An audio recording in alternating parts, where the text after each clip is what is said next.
Welcome to I Am Interchange, a community dialogue and debate fusing artists, activists, and entrepreneurs with different ideas and perspectives, coming together to address multiple topics and provoke thoughtful dialogue. I'm Tate Chamberlain, and this is our edited version of our human migration and displacement debate. Our world hit a milestone in 2016, not one with the fanfare and excitement of launching the first satellite into space or landing on the moon, but a quiet and sobering one that is sending shockwaves through communities across the globe. Last year, the United Nations High Commissioner for Refugees announced that nearly 1 in 100 people around the world has been forcibly displaced from their homes. That's the highest percentage on record since the UN began keeping statistics in 1951. There are currently more than 60 million people globally who have fled from wars, persecution, extreme poverty, violence, or other threats against their lives. Most of the refugees and asylum seekers are coming from conflicts in the Middle East. We're in Syria alone, with their ongoing civil war and the international fight against ISIS. 12.5 million people have been displaced. That's 6 out of every 10 Syrians having been forced to flee from their homes. The ISIS presence in Iraq has been cited as displacing more than 3 million Iraqis as of 2016, and the numbers continue to climb. All of this conflict and displacement has forced millions of people to seek safety and a better life in places like the EU and the United States. And that has sparked heated debates on not just how to deal with the crisis, but whether or not entire countries should even allow them in. Of course, this is all taking place alongside trends in economic migration in Europe, the politically charged issues around illegal immigration in the US, and the normal course of legal immigration. With so much of the world's population on the move, the conversations around the causes and consequences of migration often lose track of the details, often focusing on the concerns with crime rates and the future of communities that accept refugees and immigrants in large numbers. To try and sort out these different threads and gain a better perspective, I Am Interchange hosted a dialogue and debate at Blunderbuss to hear from people who have gone through the refugee and asylum process, who work to resettle refugees here in Montana, and people who have serious concerns about the effects that immigrants can and have had in communities. We asked our panelists to give us an idea of what brought them to the discussion, and this is what they had to say. Paul Nachman, and I lived in Southern California in 1996 to 2005, where I was immersed in mass immigration. I'm Jim Booterball, and I'm from Whitehall. I got involved in this. What I found out, what I saw in Missoula was that they're bringing these people in. They weren't talking to anybody. It was the county decided to do it, and they're just going to do it, and nobody had a say in it. And I felt like that was wrong. It should be a community thing. People should talk about it and stuff, meet on it, and what have you. And eventually, it did wind up that way, more or less. I'm Mary Poole. I live in Missoula. In September of 2015, a group of friends and I were heartbroken after witnessing photos coming out of Syria and families losing their homes and lives. And so we decided to look into the idea of could we possibly help refugees here in the state. Found out that we were one of only 2 states in the nation not resettling refugees, and went down the path of trying to figure out what that looked like and what that would look like for Missoula. Eventually, called ourselves Soft Landing, and were able to bolster enough community support and bring enough resources and people to the table that the International Rescue Committee agreed to open an office in Missoula. And now we work to support refugees coming into Missoula. Hello, everybody. My name is Luis Mancheno. I am an immigration attorney, and I teach at an immigration clinic at the Cardozo School of Law in New York City. I have represented people in immigration proceedings for the past 5 years. Before working at the Cardozo School of Law, I worked at a public defender's office representing people in deportation proceedings in New York City who were being detained. I have lived in the U.S. for the past 10 years. Before that, I am originally from Ecuador, and I am not only an immigrant to the U.S., but I am also a refugee. Hi, my name is Wilmot Collins, and I live in Helena. Well, I'm originally from Liberia, West Africa. My wife and I fled Liberia due to one of Africa's most brutal civil war. I came through the refugee process. And presently, I work with the Department of Health and Human Services. I also teach at the Helena College, and I'm also a member of the U.S. military. I'm Ken Johnson. I am the head of the Sons of Odin in Montana. I probably have the least fascinating story of all of these people, and yet everybody seems to really want to hear about how the Sons of Odin is dealing with immigration. And so I'm going to be the representative here tonight and explain the differences between the soldiers of Odin out of Finland, who were heavily connected to terrorist groups, and we are not. With a subject as complex as this, language can be extremely important. Being a refugee, an asylum seeker, or an immigrant are not the same situations, and they can entail some very different processes and requirements. Luis Mancheno and Wilmot Collins have both lived through these processes, and these are their experiences.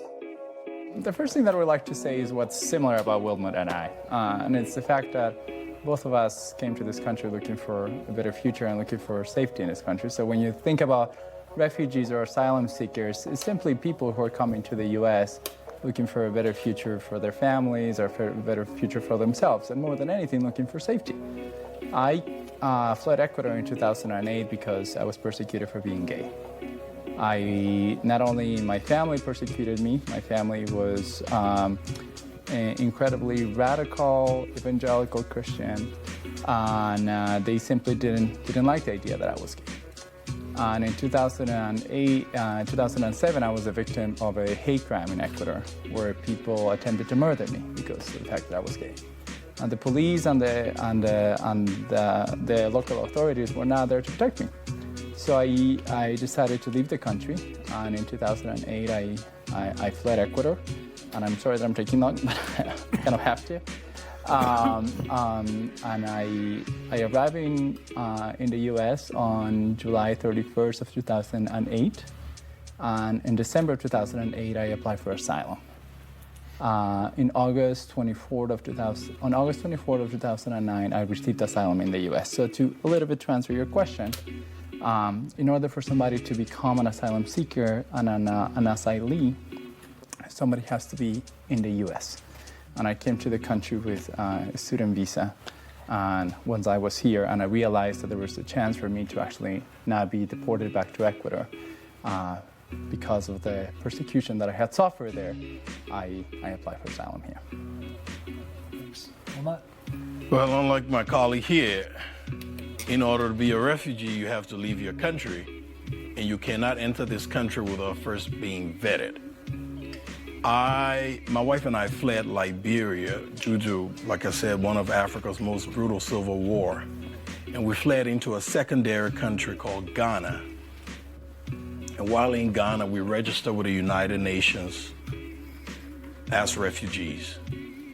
But then my wife had lived in Helena as an exchange student. She went to Helena High before the crisis, and then went back home at the end of her high school, which was Liberia. When we fled Liberia, she contacted her host family, and they were able to get a scholarship through Carroll College, and she was able to come to America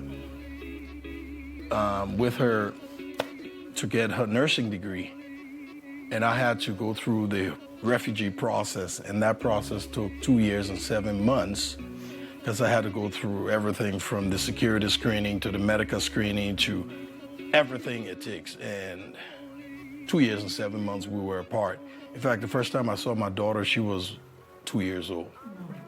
The U.S. typically brings in about 1 million legal immigrants every year, and has since the 1990s.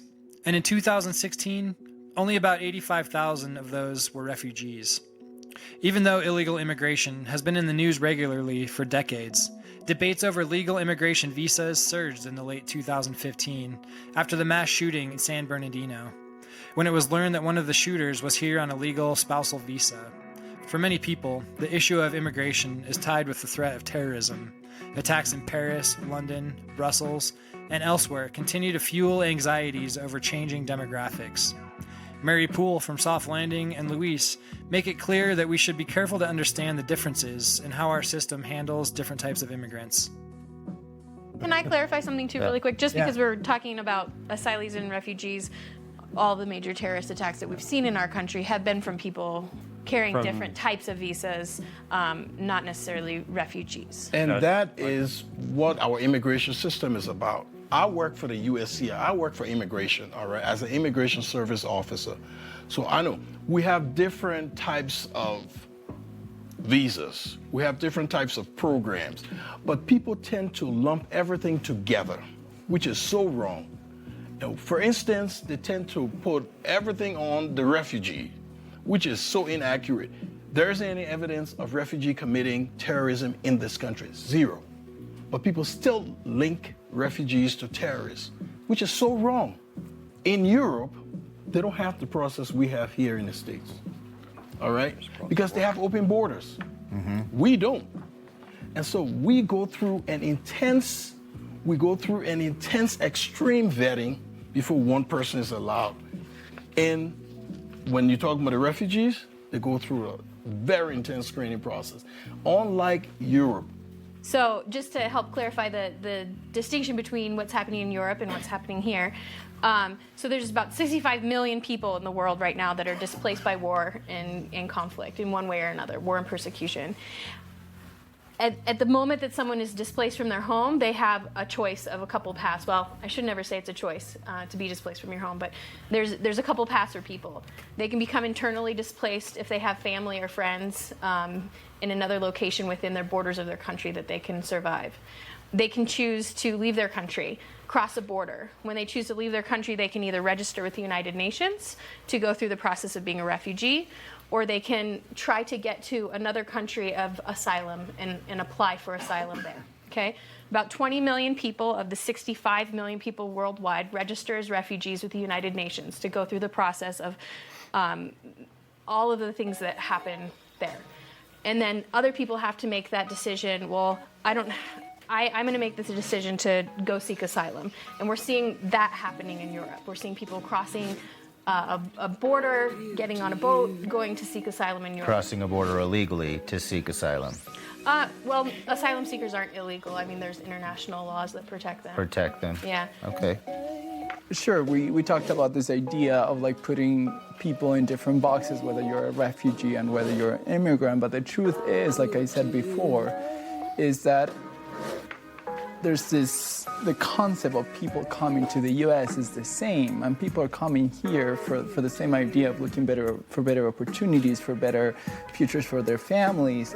And the difference between the two, you know, like a refugee and an asylum seeker, or somebody who comes here with a purpose, with other sorts of purposes, is the fact that people who are not in the refugee or asylum category are people who are coming here for better opportunities in general. So they might be fleeing from extreme poverty, they might be fleeing from other sorts of situations, or simply, you know, something that is important to understand about migration or immigration in general is that movement of people is an incredibly human thing. We have all done it. We all move from place to place for a better future. We all move from city to city, from state to state.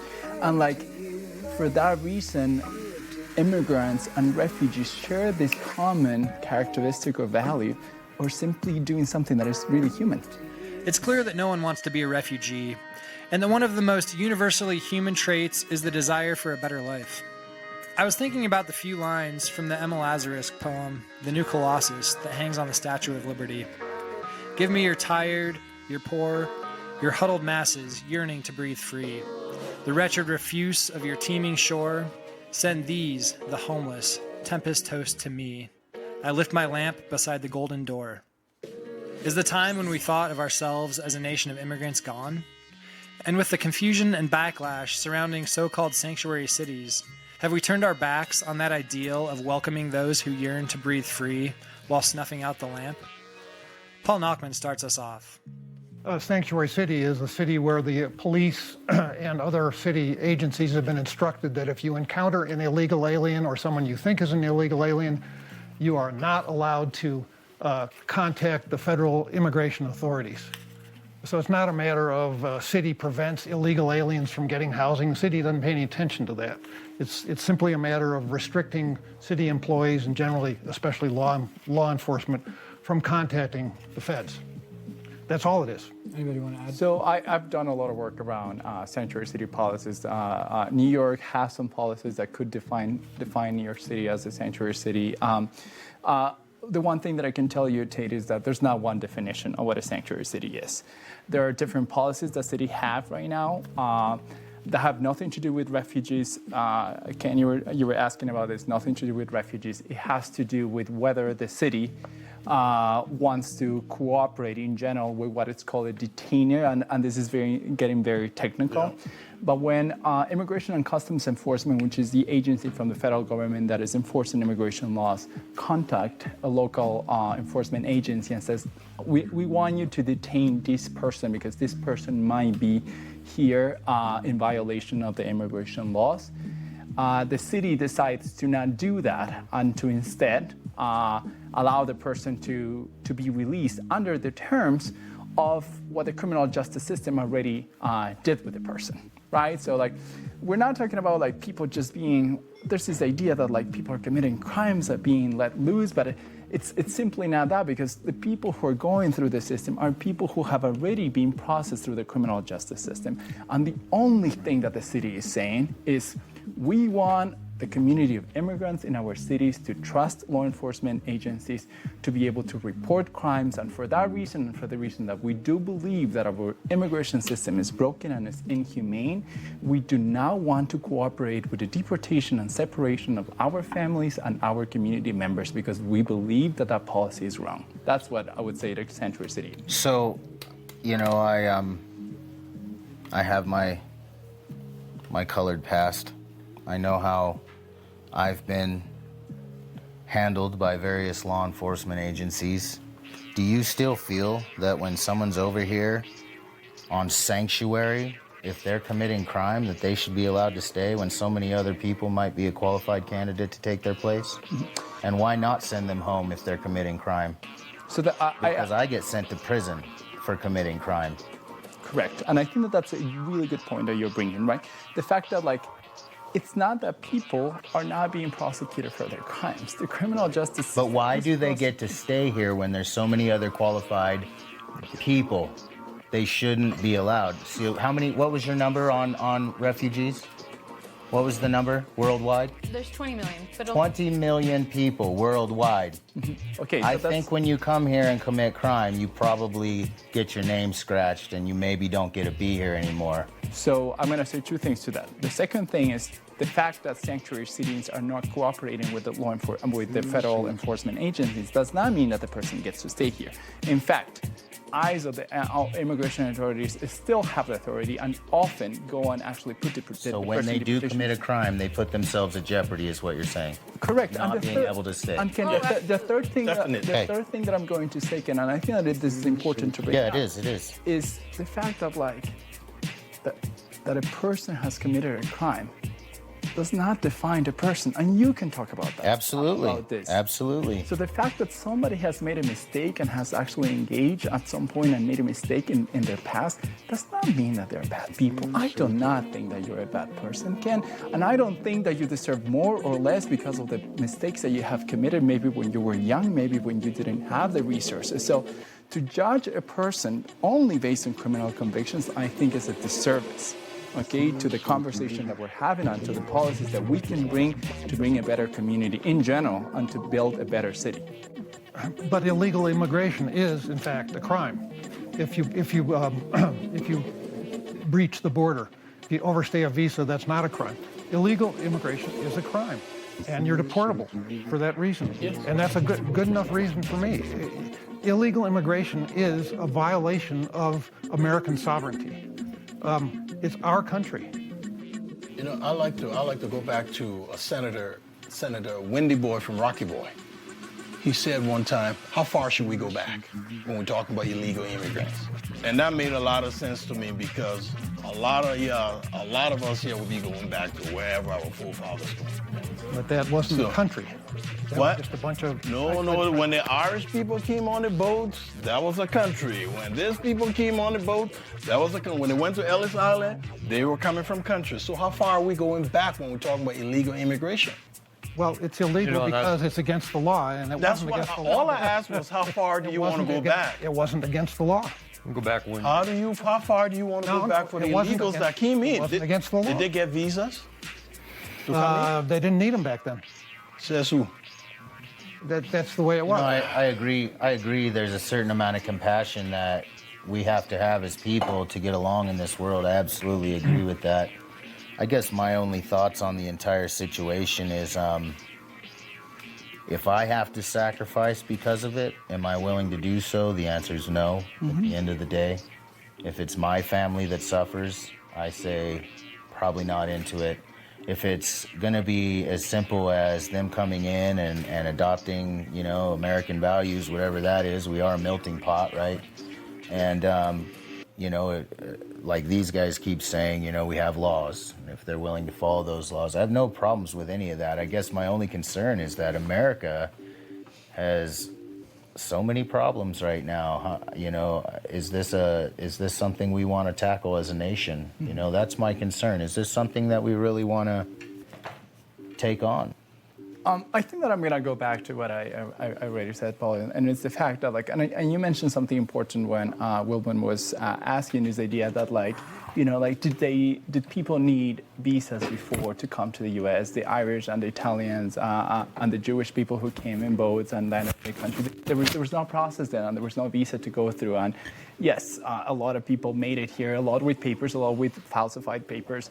But the truth is that I want a country where the laws reflect the values that we have as it. And if our legal system is not reflecting the values that we have as American, then there has to be something that we have to do to change it. And I go back to the values that we have as American is a country where we define it as a place where people want to come to have opportunity.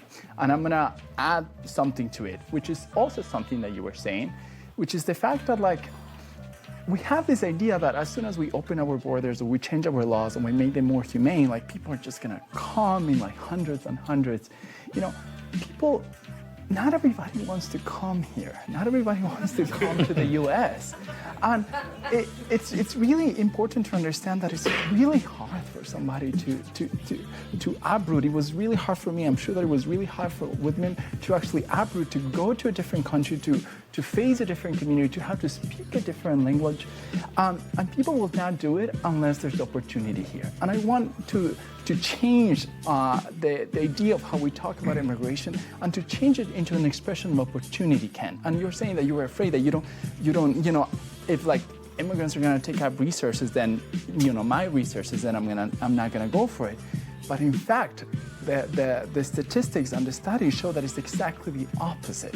Immigrants are creating jobs, are creating opportunity, are revitalizing communities. So this country was founded on a set of laws. This country grew strong by the laws it has. We get to enjoy our lives because of the laws of this country. So now if we start changing them around, changing our policies and everything, what are we going to become? I like what we are. I like where we are as a country. I have no problem with the probably 14 or 15 million that have come into this country. I have no problem with the ones that are working, the ones that contribute. Not a problem at all. When they break law 3, 4, 5 times, I don't care what you say. If they break law 3, 4, 5 times, you're out. Either that or you just go to jail, one or the other. That's what you happen to you. Well, they do send them to jail. That's what he said. That's not the point. Here, so my thought is this. There's places in Minnesota and Minneapolis where the Somalis have moved in and taken over entire neighborhoods. And when you read about them, statistically, all it talks about is how they've bought businesses and they've done these great things and they're business owners and they're contributing to their community, but then there's also some other things going on. They've also destroyed other neighborhoods they've come in contact with, taken over, run things out, brought crime. You know, some of the Somalians didn't adapt to American ways of life as well as others.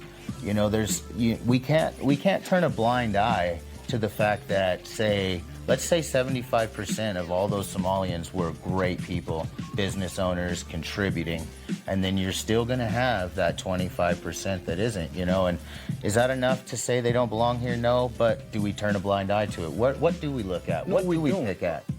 What I think here is we're holding immigrants at a higher standard, because when they break the law, they go to jail. When I break the law, I go to jail. Right. So, but we keep focusing on them breaking the law. And Americans do break the laws. Absolutely. So they're not doing anything that average people are not doing. This episode is supported by Blunderbuss, an artist, activist, and entrepreneur's makerspace in Bozeman, Montana, and is the creative home for I Am Interchange. I Am Interchange is supported by listeners like you. If you'd like to make a social investment, visit our Patreon page, www.patreon.com/I Am Interchange. That's IAM Interchange. As of 2016, the U.S. was not even on the top 10 countries hosting refugees, with Jordan and Turkey taking the top 2 spots with more than 2.5 million refugees each. Part of that is certainly due to their proximity to the conflicts in the Middle East, and that number does not take into account normal immigration. With the U.S. only accepting around 1 million total immigrants yearly, the debate here is still a question of how many is too many. How many is too many? How many immigrants and how many refugees are too many? I think it goes back to what I said, when it starts destroying what we already have. You know, and I would say that, you know, the U.S. is not even among the top 15 that accept, in terms of how many we accept. The U.S. last year accepted, 85,000 refugees. We're talking about other countries that have had, that got 1.something million, 600,000, 300,000. Can they afford it? I mean, the U.S. is $20 trillion in debt. Going back to what Ken said, I mean, well, don't we have to be whole ourselves to really help other people? But what I'm saying is, most of us think that we're accepting everybody in the world. What I'm saying is that we're accepting 85,000 versus other countries that have but look what happened to those other countries, though. Look what happened to those other countries. Look at what happened. I don't know of anybody that thinks we're taking in everybody that comes along. I mean, we take in what the when I president hear allows. you talk, I think the whole world is we take in. Let's go, Paul, and then Luis.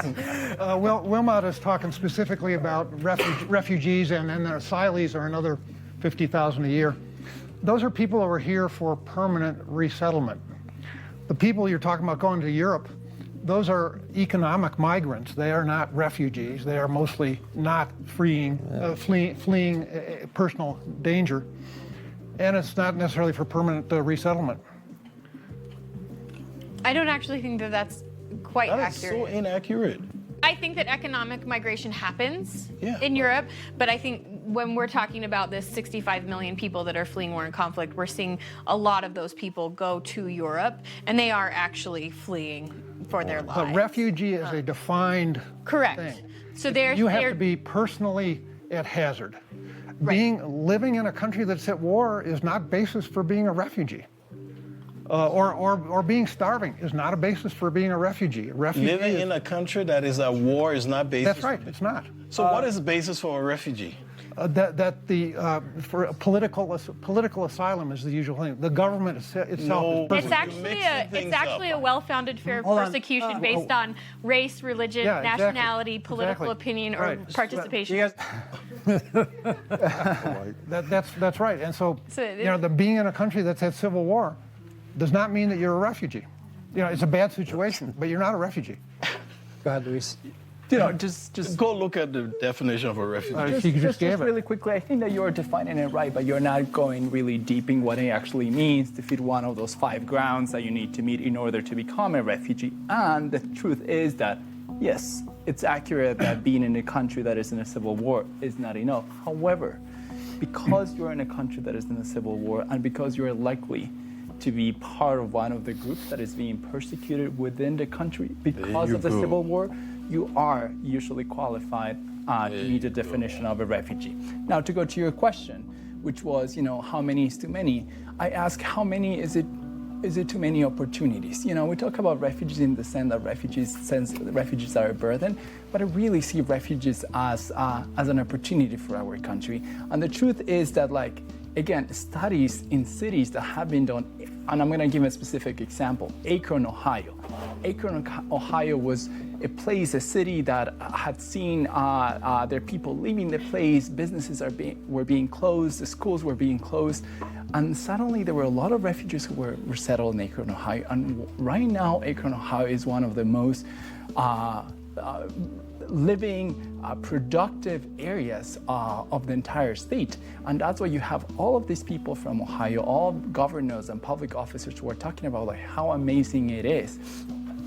Something that I was mentioning before is the idea that and before I keep repeating, refugees bring opportunities, you have to understand who a refugee or who an immigrant is to be able to understand how is that this person is going to bring opportunities to our communities.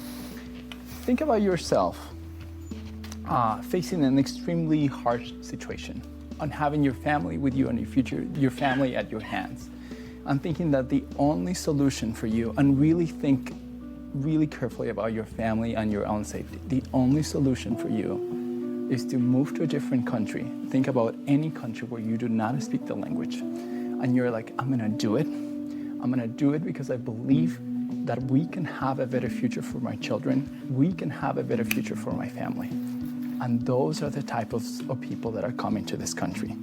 So, and the way that we see that, right? The way that we see that in numbers later on when people have come here is that because they have that drive to become better, to bring better futures for our communities, that's why they're making a huge difference. And going back to the statistic, in 2011, they did a study on the percentage of people that were bringing new businesses and were opening new businesses here in the US.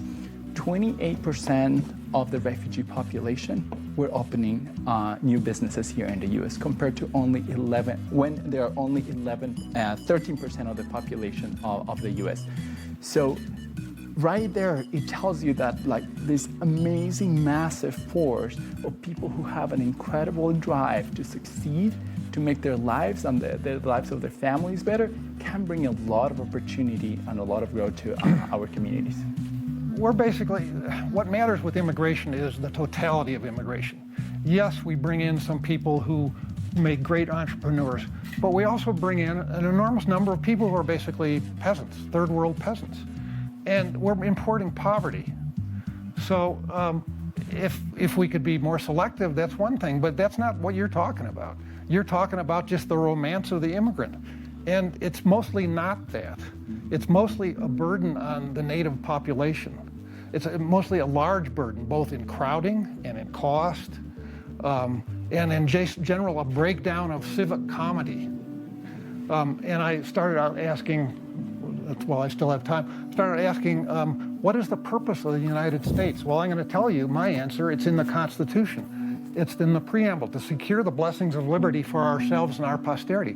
It's not to rescue the rest of the world from its problems. That's just not practical.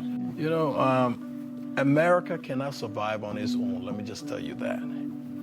You know that, don't you? No, I don't agree, but... Well, I'll tell you, because just a simple stuff. Do you know the Firestone, Bridgestone, and BF Goodrich tires that you use in this country? Do you know where it's from? Not America. It's from Liberia. We have the world's largest rubber plantation. A lot of you might not know that, all right? So when you start talking about to preserve us and all of that, America is not an island. Well, you're talking about trade. That's but anyway, immigration. That's the seat. Well, that's what I'm trying to tell you. You're not an island. So all of this is part of the immigration process. Or immigration, rather, not process. Now, when you told us to close our eyes and think about our fears, when I closed my eyes, I thought about, and I saw neutral, anybody committing crimes, not only refugees or immigrants, When I thought about the good things, I thought about that video game that most of you play in this room was invented by a refugee. Video game, did this, did that. Those are some of the good things we talk about. But here, I hear a lot of negativity from you guys, and you're not cherishing some of the good works of immigrants and refugees that came into this country. Tell me one good thing about a refugee you know. I don't think I know. Wow, there you go. I don't I think I know have any refugees, but a that's not professional Muay Thai fighter from Lebanon named Aziz Shalak. He was going to come with me tonight. He's a Muslim.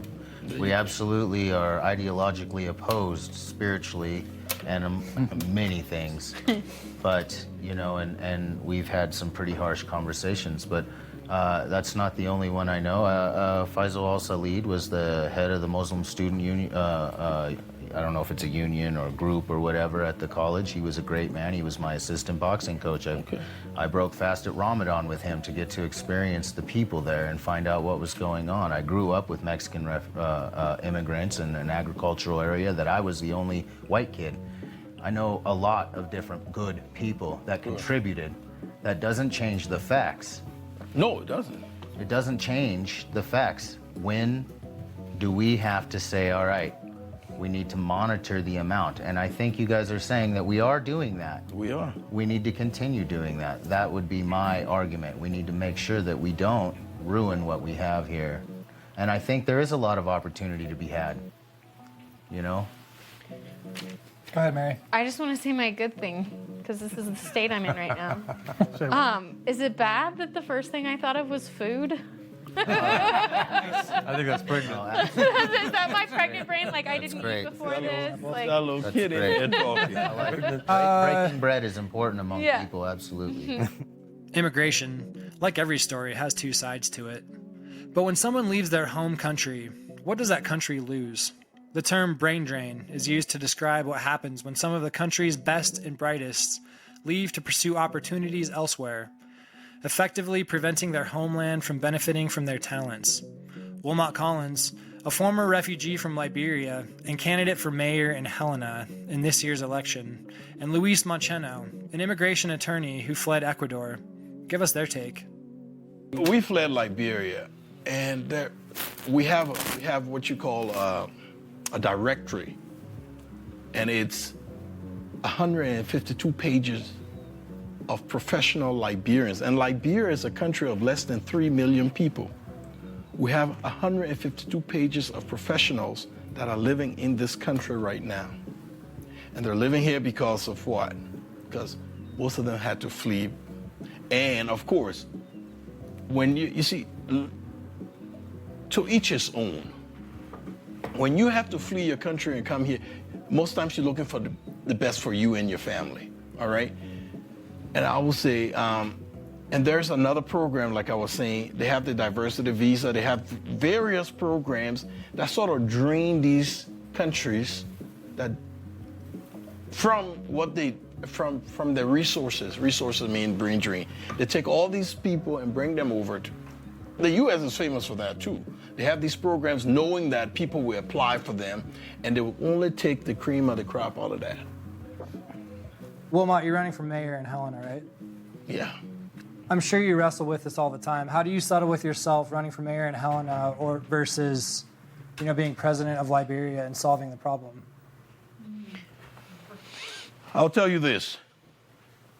I had, when I was getting my security clearance for the military, I was interviewed by an FBI agent. And I practiced only one question because I thought this question has to come. If we went to war with Liberia, who would you support? And I thought on all kinds of answers. I mean, I had to impress this lady, right? And she came over and we talked for 2 hours and she never mentioned that. And I'm like, after practicing that? So then she walks to the door and said, oh, by the way, if we went to war with Liberia, and I'm like, she said, by the way, if we went to war with Liberia, who would you support? I said, well, ma'am, self-preservation is the first law of nature. My family lives in this country. My family is American. I'll take care of my family. Well, and I was going to ask you too about this directory that exists in the United States of Liberian professionals. Do you feel that partly it's not necessarily the smartest and the cream of the crop that have come here, but because people fled here and had opportunity that That's America part of has that. provided versus people that had to stay and weren't provided that same opportunity, they didn't get the opportunity to have that path. It's not that we took all the brightest, No. it's If that I when they said got that, here, they got I was opportunity misleading. versus... If I said that, not I was having- misleading. That's part of the reason that also. okay? Because there I don't were know. I'm graduate- asking honestly because I don't know. There are graduate schools here because I know for sure we don't have a dental school in Liberia, but we have about 4 dentists on that list. So they came here and got their professions going. So yeah, you're right. I mean, there are many people who are coming with a lot of talent to the U.S. And to that extent, I'm gonna say, like, look, when Ecuador lost me, they lost a good lawyer, right? And I was actually involved in the litigation of the Muslim ban in January, and I was actually one of the people who whose client was actually eventually made it to the federal judge, and thanks to her story and the fact that she had been, she was at risk of being deported, the federal judge granted the stay on the Muslim ban. So, you know, when I say about that, you know, Ecuador lost an effing good lawyer. Thanks to the opportunities that the U.S. has given me on the welcoming spaces that I have here, my allegiance and my work will be always devoted to this country and to the future, or the better future of this country. What about the little Ecuadorian LGBT kid who's missing out on a mentor right now? You know, I think about it sometimes like the same way that you think about sometimes. I'm like, if I could have done more, right? Or if I would have a responsibility to go back and, like, you know, to better the lives of people over there. And I think that there's only so much more that I personally can do, right? I help people fighting deportation proceedings and applying for asylum, and I help them accessing benefits here in the U.S. and to be able to have immigration status in the U.S. A lot of them who are persecuted for being gay, a lot of them from Ecuador. But I'm going to leave that to other people, right? I'm going to leave that to other, because I personally cannot do everything. The EB-5 visa is meant for companies to be able to hire when they can't find an American that can do the job. HB1. HB1, thank you. That's the right H1B, excuse me. Well, one of them. HB1 might be a plane. H1B. I hope you're not talking about our first lady. No, no. Not yet. Wrong conversation. Oh, good. So anyway, they can bring people from overseas to take the jobs that we don't have an American to fill, which is a pretty good program, except that they've been abusing it. Like Disney they laid off 70 tech workers and brought people from overseas to take their jobs and told them if they want their severance pay, they have to train them. Right. You know? And that's where the immigration system is going wrong. One of the biggest fallacies, and that's happened with several companies, not just Disney. And I can't remember the names of them right off the top of my head, but it's always good-sized numbers, 70 to 100 people, stuff like that. And the government, I think the government helps subsidize their pay to make it cheaper for the company. You know, I don't know if I answer your question, because you said about being president in Liberia. You know, I don't wrestle with it because I live here. I'm part of this community. My family's here. They're part of this community. And I do assist my family back home, so I don't wrestle with that. There was one last thing we wanted to ask our panelists to do, and for you to do as well, and that's to ask yourself this. What would you do if you couldn't provide for your family or keep them safe? Whatever it took. Absolutely. And I get that. You know, I always said if Liberia had bordered the U.S., I would be considered an undocumented immigrant because I will come across that border if I have to care for my family.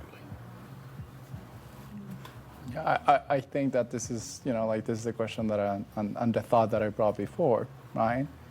Which is that, and I'm gonna go back specifically to the moment when I decided that it was time for me to leave my country. After almost being murdered, I went to the police officer to the police station to report the crime. And after the police officer found out that I had been at a gay club before that, he said, "I'm sorry," closed the notebook where he was taking notes, and he said, "We don't have jurisdiction over that bar. Next time that you, if you don't want that to happen to you, then just don't go there." And I want people to really place yourselves in that situation when you have nothing and nobody there to help you. And the decision that you take is based on survival. And that is the decision that millions of people have made when they came here. I mean, I think that's the exact question that I asked myself when I saw the pictures of Alan Kurdi, the 3-year-old that was washed up on the beach that started this whole thing in Missoula. I mean, I was sitting there literally feeding my child, my young boy child, witnessing this, and I don't think we can even begin to fathom the safety that we have. And I have every single resource in the world at my fingertips, and it's still effing hard to be a parent. And it's hard to raise a family and to worry about all the things you have to worry about. And I can't even imagine also having to worry about my apartment being blown to smithereens and my family being detained and tortured and killed. And so, yeah, I appreciate this answer of like, you do what you have to do. Yeah. But it goes both ways for me. As long as I'm taken care of, and mine and me and mine are taken care of, do you understand that?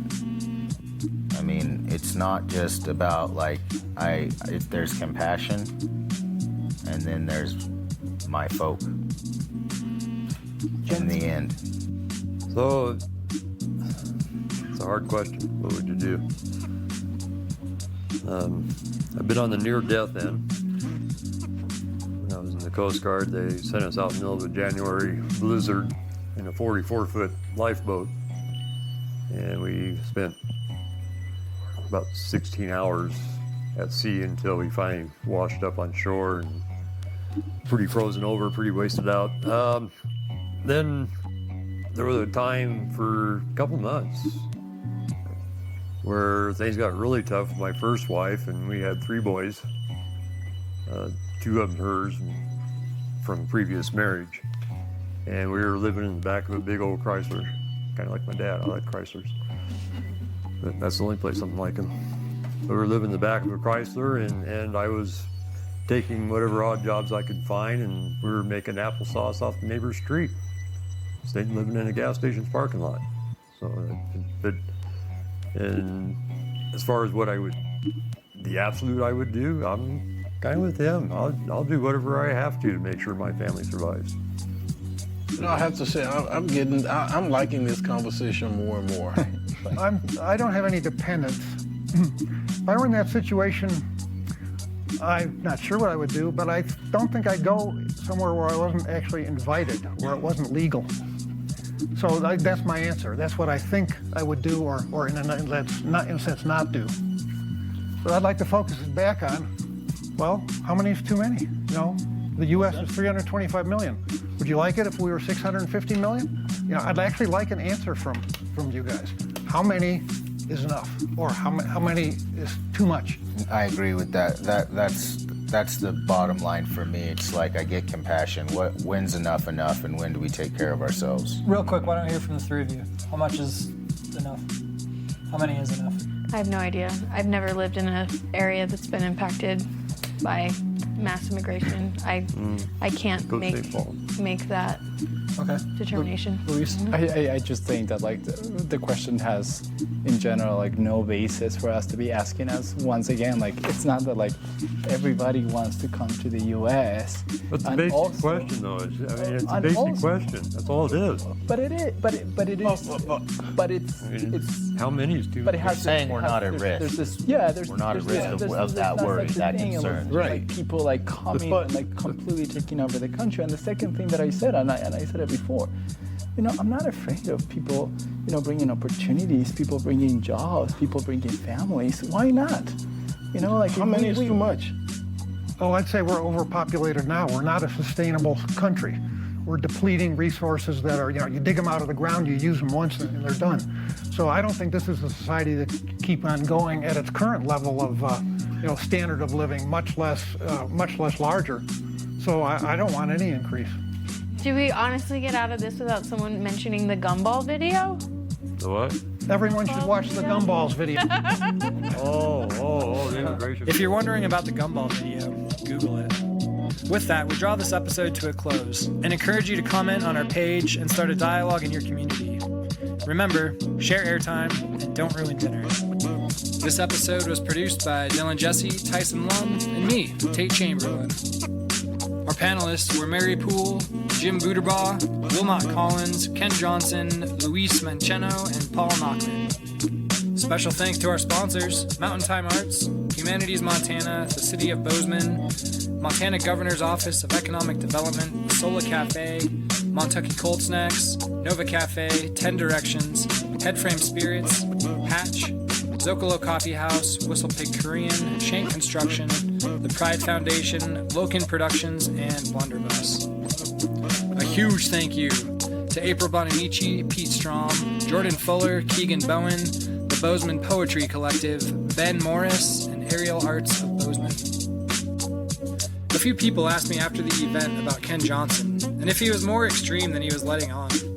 Check out our feature episode on him through I Am Interchange on iTunes.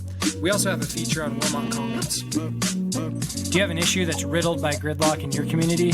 Contact us at iaminterchange.org. That's iaminterchange.org.